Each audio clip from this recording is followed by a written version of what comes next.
And we have a treat today. Phillip, Payne, and Randi Foraker are going to be talking about the synthetic data workstream. So it's been really quite a while. So I'm very eager to hear how all of that's been going. We've been busy getting over COVID and then dealing with Delta, and we're into year 2. So I'm looking forward to it. So the update slides really, there's been so much accrued so far that the update slides don't look that different from each other week to week. I guess we got 258 sites with DUAs executed, which is quite remarkable. 65 sites with data, but the sites are really pretty big. There's like 2.67 million cases as of a week and a half ago. I don't think that got updated, with lots of data. So with that, and respectfully having the appropriate respect and awe for slide 5, I will I'll hand it over to Phillip and Randi. Great. Randi, do you want me to share from my computer? Does that make sense? Oh, no, you got it. Okay. Although, just to be clear, Joel, by starting out with those 3 additional slides, you've made sure that the handoff at the always scary slide 5 is hard to organize. Well, it's really slide 8. It depends. It's become like slide 7 or 8. But yes. So anyway, thanks for the invitation to be here. And I have to say at the outset that you know, it's been, much like what Joel just described, a very interesting journey around synthetic data in the context of N3C. And I'm going to take a few moments and thank a few people that have been involved in the project to begin with, because while I'm here speaking and Randi's going to talk about a lot of our exciting scientific findings around the synthetic data workstream, this is really the function of a fantastic group of investigators who have put in a lot of time, a lot of effort, a lot of intellectual capital in order to inform how we've approached what arguably is one of the largest synthetic data projects that we're aware of in the informatics and data science communities. And so lots of big open questions. And so I just want to make sure our partners at both WashU, the University of Washington, NIH, as well as MD Clone have been deeply involved in all of the great N3C participants that have been in this work stream get more than ample credit for all the work that they've done. And I always feel a little embarrassed to take credit for any of this, because honestly, I feel more like a spokesperson than anything else with regards to what's happened in this work stream. So if we go to the next slide, just to remind you of sort of how we're organized, if you are interested, especially after you hear about some of the things that we present today and you'd like to get more involved in the synthetic work stream, there are a couple of different meetings that you can get involved with. The subgroup meeting that focuses on validation projects is particularly vigorous. It's very much a working group, thanks to Randi and Adam Wilcox being very diligent in managing that group. And they meet on Wednesdays at whatever your favorite time zone is. You can pick your time from this list. You do need to register. And if you have more questions about that, please make sure to contact Nicole Venturis. I do have to give credit to Andrew Newman, who's now not here anymore, unfortunately for us, has gone on to the private sector, but has done a lot of the work to organize these meetings. And so we owe a lot of credit to him. And then we do have a monthly meeting, as you see here. Again, pick your favorite time zone. Again, requires some registration, but I encourage you, after you hear these presentations, if you want to get more engaged, sign up, come to some of our calls, talk to your colleagues. There's a lot of room for people to participate. We'll go to slide 4. And in a moment, I'm going to hand off to Randi, who's going to talk about a lot of the outcomes from the validation group. But I do want to begin by just level setting that, the primary goals that we have with the synthetic data workstream are really threefold. So one is to really just explore the sort of performance envelope of a sort of off-the-shelf synthetic data engine applied to a data set of the size and complexity of N3C. And in this case, this is where we've been working both with our partners at MD Clone, which is a startup company that provides such an engine, as well as with Sam Michael and his group in NCATS IT to deploy that, and Microsoft, who's also supported us from a cloud computing standpoint. So the first big question is, could we deploy a tool like this and use it in the context of a data set like N3C? Second big question that the group has been tackling is, can we produce synthetic data in a way that for certain use cases, especially for large population level analyses where we want to expedite access to data, especially to individuals who might not be able to gain access to, say, a limited data set, such as citizen scientists, international collaborators, or people that are looking to accelerate the time to data. Could those analyses be done in a way that's statistically or otherwise quantitatively comparable to the source data in the N3C enclave? So that's our second big goal, right? Understanding comparability of results for sort of a variety of use cases when those are applied to synthetic data as compared to that source data. And then the third area, which is a bit more emergent, and we'll talk about it at the end of the presentation today, is what happens when we bring additional data to the table beyond EHR-derived phenotype. And what does that mean in terms of the privacy conserving nature of synthetic data, as well as the utility of that data? And that's sort of the next big set of questions that we're tackling. So I just wanted to tee that up. So those are the key areas where we're trying to explore the utility, the value, and the impact of a synthetic data engine.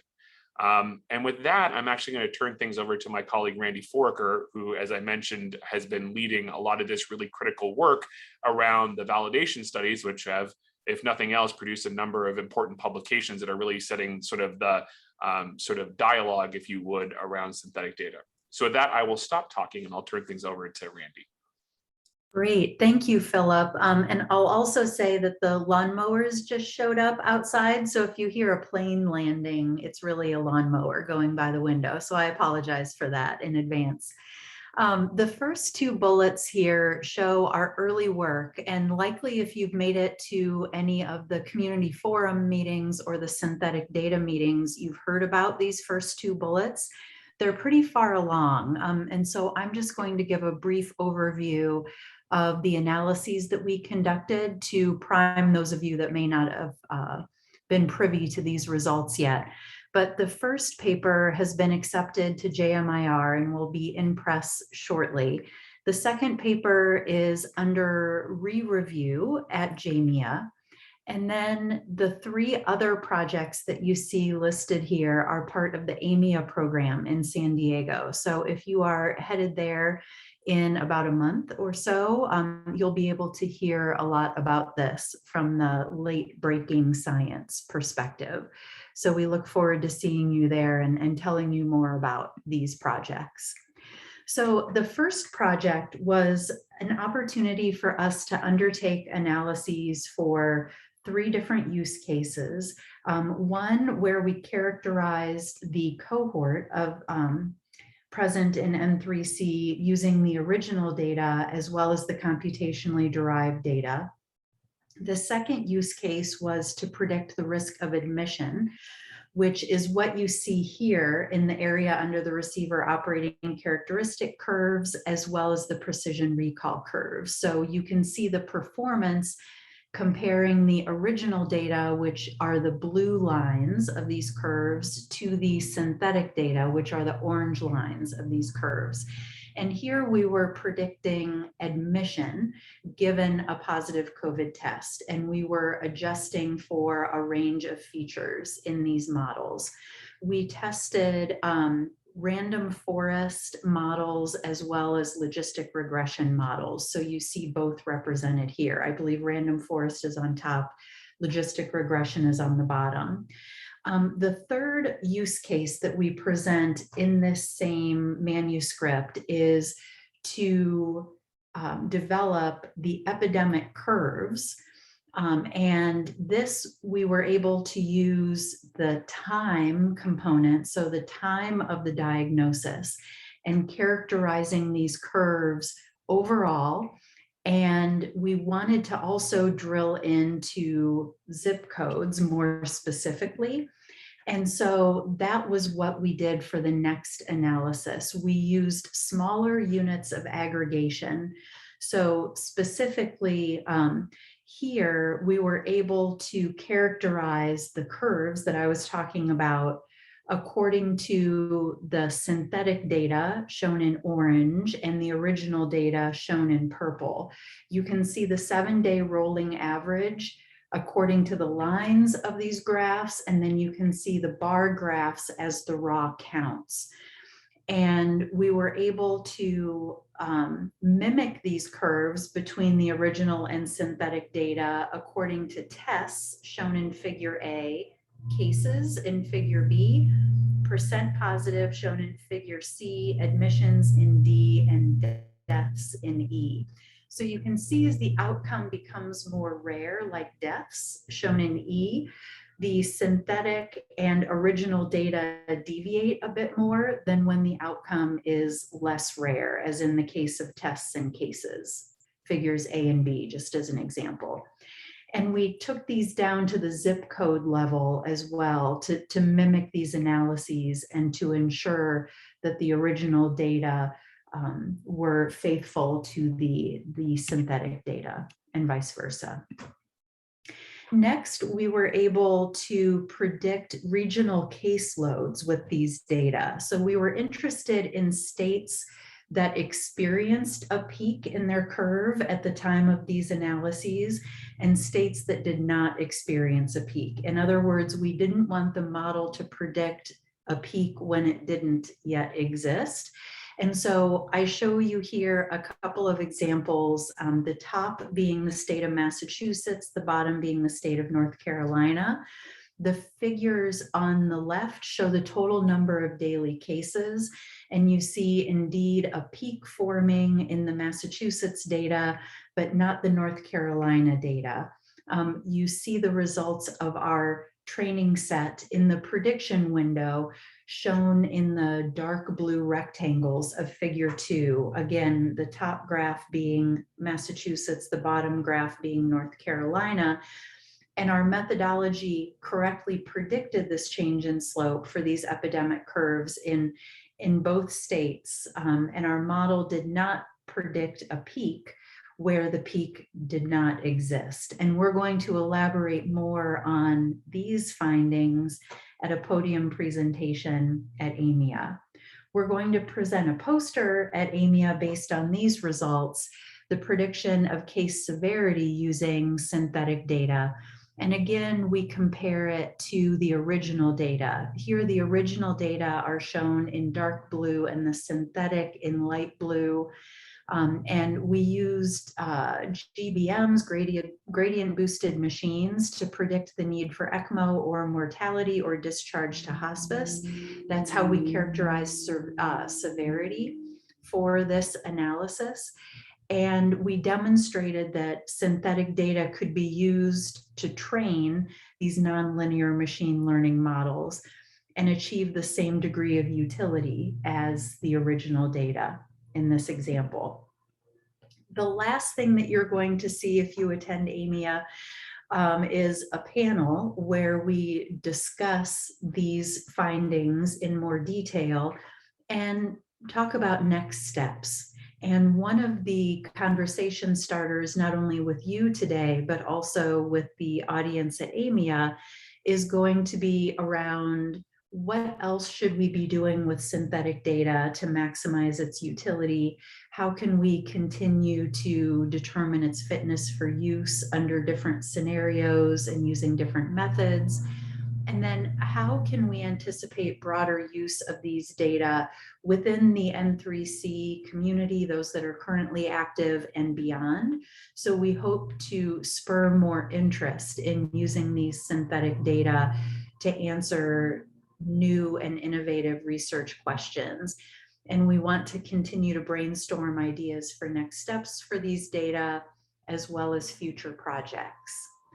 And I'm going to hand things back to Phillip to discuss some of the new priorities that we have around validation and privacy initiatives.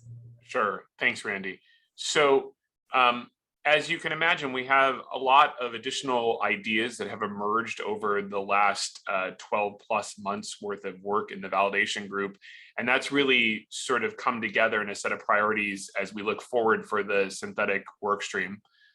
One of the biggest areas of work for us is how we can better assess and understand the privacy protecting nature of this type of synthetic data. And that really involves going down two different pathways simultaneously. One is to look at what we would describe broadly as an adversarial approach. And that really is where we look at what occurs when we bring additional data into our analyses that's available in the public domain, and then identify whether the intersection of that public data alongside the synthetic data creates a situation in which there may be a collision of known identities in the public data with the potential identities of individuals who have contributed to the synthetic data set.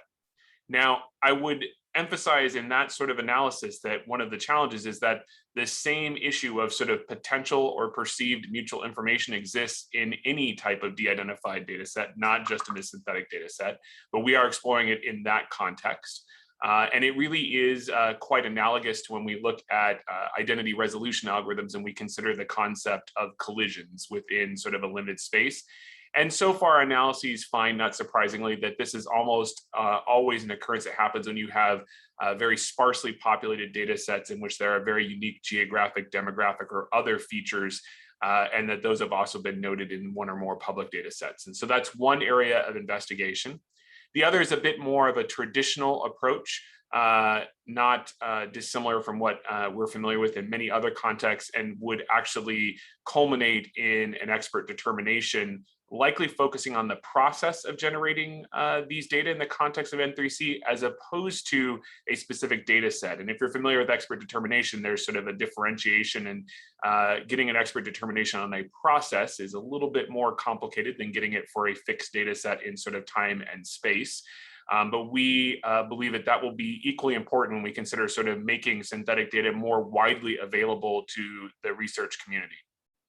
The second area remains something we've been doing from the very start, which is focusing on data quality, understanding and potentially mitigating where appropriate variations in data quality that may exist in the synthetic data set. Ideally, these are minimal in nature because we benefit from all of the data harmonization and quality that happens in the ingestion pipeline for N3C, but there can be some issues that occur during the synthetic data derivation process. And so we continue to work to develop methods or automated tools to identify those. We'll continue to update the data set based on the contents of N3C. We continue also to look at how we can make access to and use of these data within Palantir easier, and then more broadly dissemination, including dissemination of some of these capabilities beyond the scope of COVID. And that's something that we're working very closely with NCATS as well as other IC and Office of Director leadership in the NIH sphere of influence. So, you know, as sort of summation, what I would say is right now we're very focused on the privacy protection analyses, and we've got a group of both academic and industry partners, as well as our colleagues at NIH working together on this problem. We are equally focused on data quality and updates, which is something that is continuous and ongoing for the synthetic platform. And then we want to continue to get the synthetic data into the hands of more users, especially given our promising results so far. So that's sort of a very high level snapshot of what we're envisioning for the coming 12 months. And I think if we go to the next slide, this is where we open things up to Q&A, although I see that Mike has already put a couple of questions, although one of them disappeared magically in the Q&A window. So I, not to sound like I'm passing the buck, but I might ask Randi to tackle the first question from Mike about opportunities for more dramatic demonstrations of synthetic data that don't necessarily involve comparison to source real or sort of equivalent data. So I think this is a question that's definitely in your wheelhouse, Randi.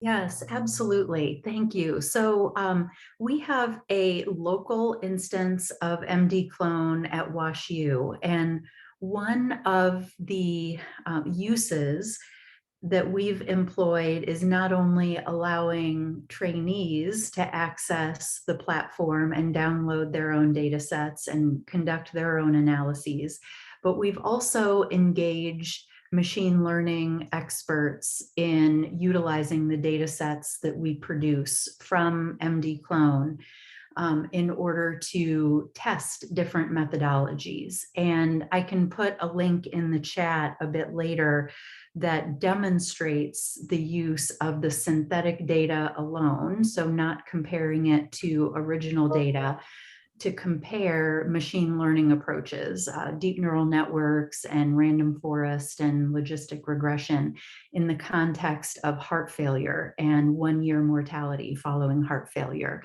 And so there are certainly uses like that that would be, I think, very much in parallel to the interests of the N3C community, specifically around machine learning approaches and artificial intelligence to advance that work. So I think that that would be a way to demonstrate the utility of synthetic data above and beyond comparing it to original data. We felt that we had to take that first step and compare it to original data to convince the scientific community that it is indeed useful and, and comparable to the original data. No, that's great. Now, another potential use of synthetic data is to actually do data augmentation in training machine learning models. And we've actually had some success in that in the digital pathology space, where we had a GAN along with a mechanism to weight the importance of the generated data, which ended up being key. And that helped us generalize to tissue types where we had not actually trained. And one of our graduate students has tried a version of this for synthetic data and is presenting a poster at AMIA. But there's lots to be done. I mean, I think that has some potential, but I'd be interested, Randi and Phillip, in your thoughts about that general notion. And I think that this is also related to the complexity of the data itself. And when you construct these synthetic data sets utilizing the MD-Clone synthetic data platform, you choose the features that you would like to export for your particular cohort of interest. So it differs from some synthetic data generation approaches in that it doesn't try and capture the entire possible realm of features and characteristics of the cohort. It's really tailored to that specific research question. And so you maximize the utility for that specific research question. We have explored bringing in multi-level data. So in the context of population health analyses, we have, for example, zip codes available in our computationally derived data, and we can add to that census level zip code data on social determinants. So we can complement the data with data from external sources in that regard. I don't know, Phillip, if you have anything to add. Yeah, no, I agree. But I actually think, to Joel's point, I mean, we certainly see this as an opportunity to augment some of our early studies internally and in a completely different context, in this case around sepsis risk prediction. You know, one of the values that we had was that we were able to produce multiple synthetic derivatives from our sort of singular source data set from our EHR, and then effectively do what were replication studies internally with our model, because there are statistical variations in those synthetic populations because of how the data is generated. And I think that's a form of augmentation, to the point you're making, Joel, which, you know, without that, we would have had to go out and look for partners and, you know, enter into data use agreements and figure out, are we transferring data or otherwise? So I think that's a place where it can expedite, especially sort of early feasibility or replication studies. And I think that is an area that still needs to be explored further, truth be told. But I think there's real potential there, right? And, you know, I also want to be clear, you know, we talked about all the great results we've got with synthetic data. I think it's important to be sort of pragmatic. So, you know, it is not a solution to all problems. It helps to expedite access to data, especially when we're looking at sort of population level trends and other sort of, you know, modeling or statistical analyses. However, it's not the ideal tool if we're looking at edge cases or very unique features, or when we need to look at sort of outcomes that are unique to, a small number of patients that require further, deeper exploration of their phenotypes. That's a place where synthetic data can be used to identify those individuals, or the parameters that would be used to identify those individuals, but it's not the primary solution. So as much as I am an advocate for the use of synthetic data, I'm also an advocate for understanding where it's most impactful and where alternative approaches are needed. So just some food for thought, I guess, from our viewpoint, both on sort of institutional experience and then in N3C as well. So Mike also had a comment about the educational training uses of this data, which seems sort of like a drop dead obvious sort of thing. Could either of you or both of you? I like when you say it's drop dead obvious. So I'll say from personal, not necessarily easy, but it's certainly no, it's fine. So I teach our Introduction to Biomedical Informatics Survey course, the first half of it here at WashU, and actually Randi is one of the course directors for the second half of that course. And we use the same technology that we're using in the context of N3C. We use it for that class as well. So part of that course is that all of our students early in the first semester get training and sign a data use agreement so that they can access the MD Clone tool. Early on, they use it to learn some of the sort of dynamics of phenotyping patients using EHR-derived data.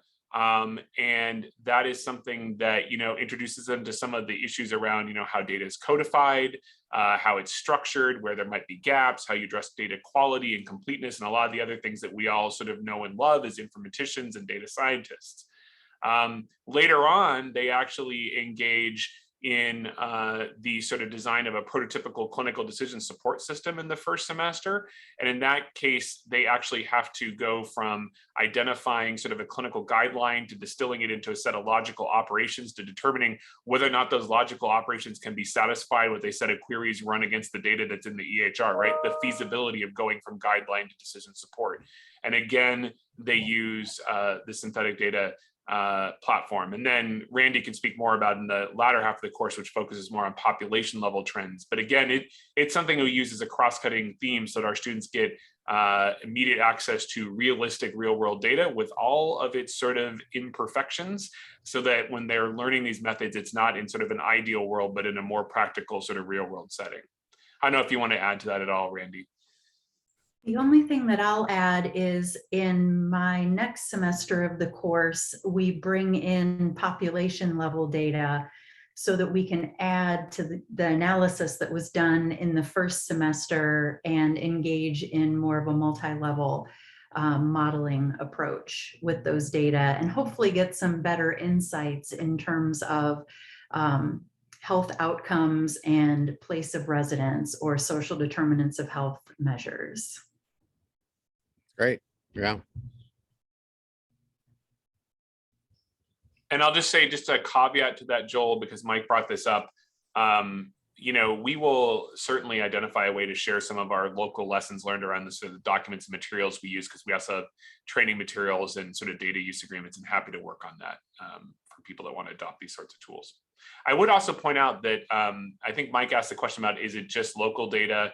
And right now we are using local data. However, we do now have students engaged in research electives, particularly our clinical informatics fellows, as well as sort of fellows in other clinical training programs with a research component that are starting to use N3C data for their projects, because it's actually a sizable advantage in terms of the number of patients and cases, especially if they're engaged in machine learning or other predictive modeling.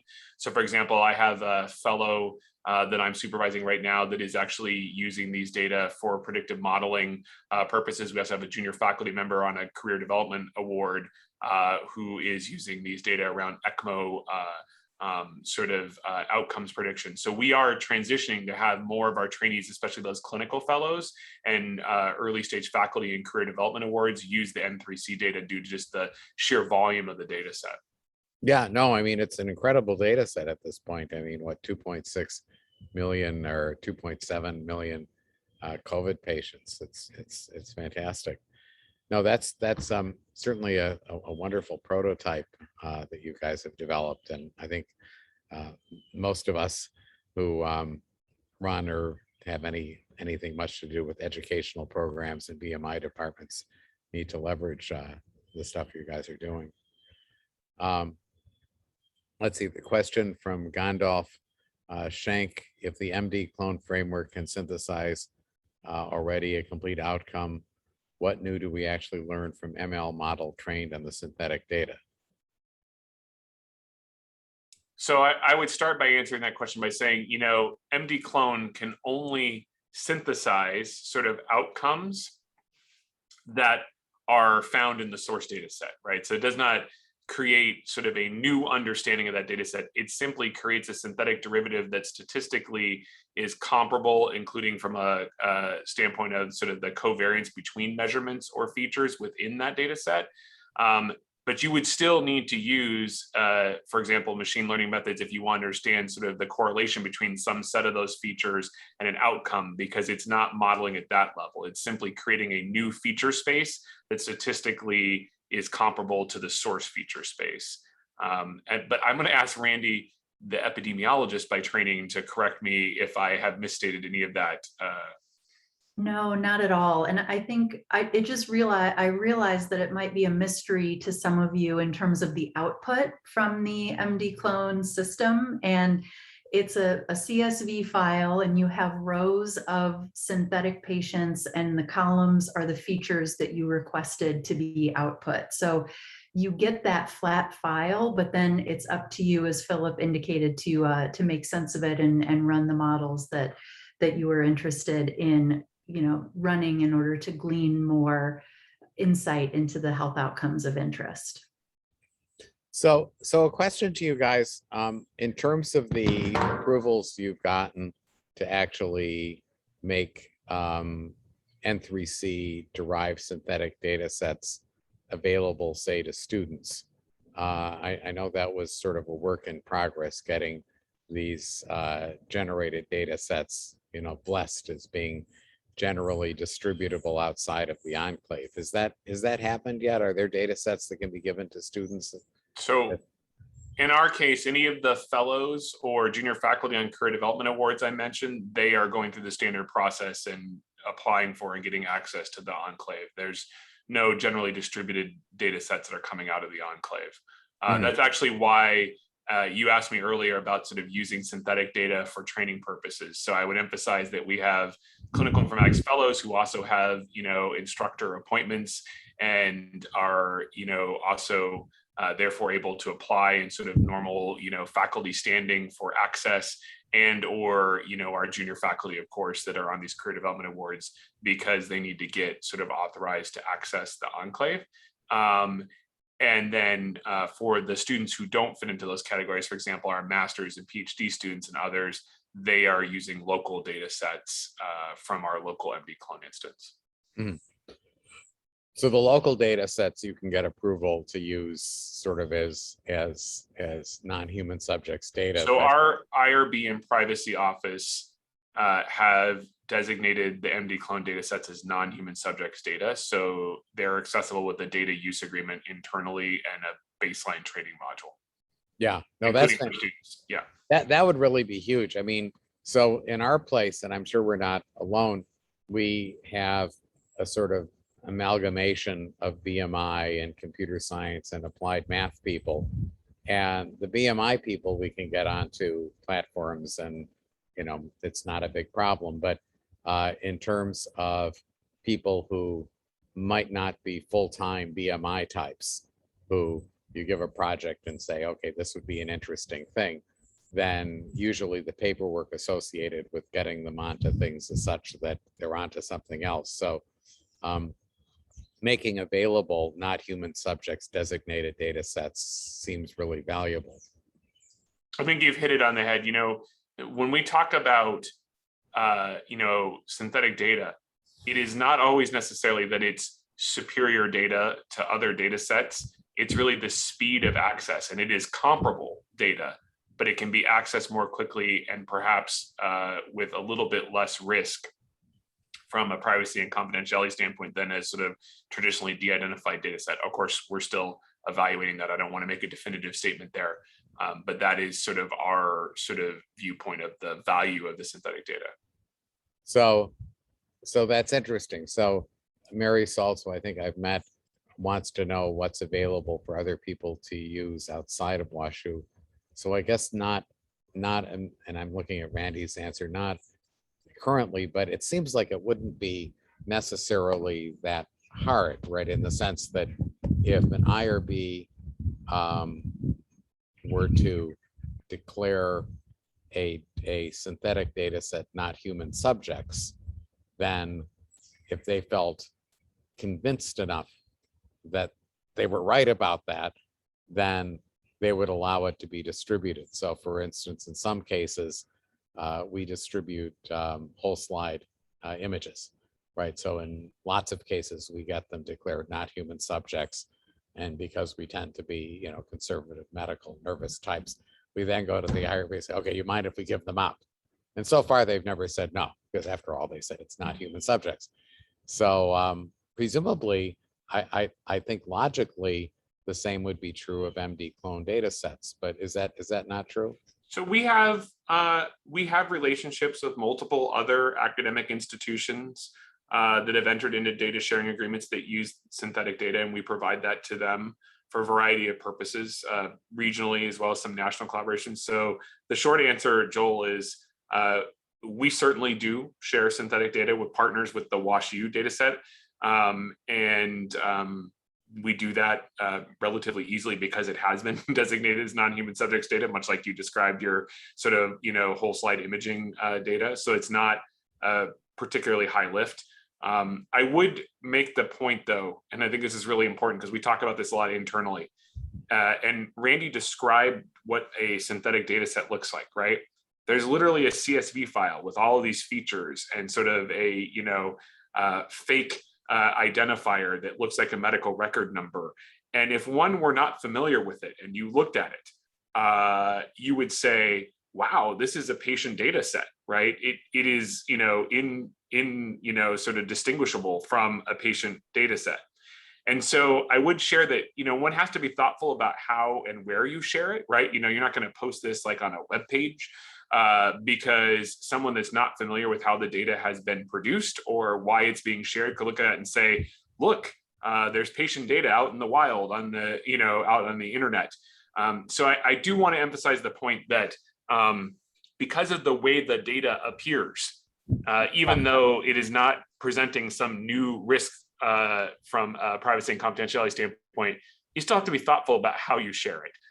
Just because of the appearance of the data, which is not inconsequential, right? Because you don't want to create a trust gap between you and the patients in your health system or health systems as a function of perhaps a misinterpretation that data has been shared inappropriately. So I do think, we spend a lot of time reminding people that they still need to take care of the synthetic data when they get it provisioned to them, just as though we had given them a real data set. The only difference is they can get it much faster than if they're waiting for a real data set. Very good point. Yeah, no, I trust gap. I like that, Phillip. That's very good. And there's a question in the Q&A, which I'm wondering, I feel badly, Randy, sort of punting the technical questions. I could start by saying, is the feature space obtained with the methods that MDClone is using the best source of features developed predictive models? Well, again, I'll start with saying you as a user of MDClone, or if someone is using MDClone on your behalf to produce a data set, have to select a set of features that you want to have included in the synthetic derivative. So, you're able to look at sort of the statistical feature space as you're selecting those, like how well populated is it, potentially what are the distributions of the values therein. But you are making a set of heuristic decisions as to which features you include or don't include. So the process of generating the synthetic data did not necessarily optimize for those features that would be best for predictive modeling. You have to decide what features are going into the synthetic derivative. I know, Randy, again, I always want to make sure that I fact check these sorts of statements. Absolutely. And I may have confused things a little bit by showing that feature importance graph, but that's comparing the original to the synthetic data given the feature space that was defined by the user of MDClone.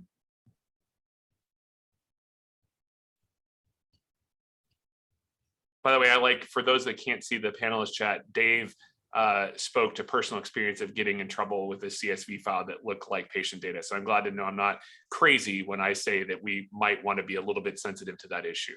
Mhm. Yeah. Yeah, with a patient name of Mickey Mouse. I'm not going to be judgmental about the person that got concerned. I'm just.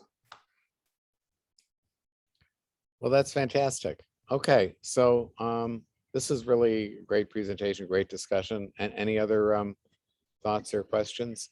Oh, there's a question from Tasmina. What is the best way to collaborate for studies of mutual interest? And is this with WashU or with N3C? I don't know. I'm just reading it from the chat. Okay, so with N3C, and I'll put this into the chat. I just didn't want to minimize the slides while Philip was presenting, but I'll put in the links to join the They're in there. synthetic data I meetings. already put it in the chat. It's my first answer. All the links are there. Oh, perfect. Thank you. So that would be the first step if you want to get involved, for example, with an existing project or add on to an existing DUR, and or suggest your own project using N3C. For collaborating specifically with WashU, you can reach out to me. I'll put my email address in the chat so that you can reach out to me if you're interested. And if I'm not the right person to directly collaborate with, I can find someone who does have that expertise that you're looking for. Great. Okay. Well, this was fantastic. Any other questions, thoughts? There's one more question that Griffin brought up, and I'm just going to summarize by saying, Griffin, you are 100% correct. And that is definitely one of the areas we're looking at, especially with some emerging collaborations with our colleagues at NCI as well as NCATS. And so I think that is in the stay tuned for details category. Excellent. All right. Well, thank you, Philip and Randy and everybody. And this is, I think, a really great discussion, and appreciate the update. This is very, very exciting. Okay, so take care. Thank you. Thanks.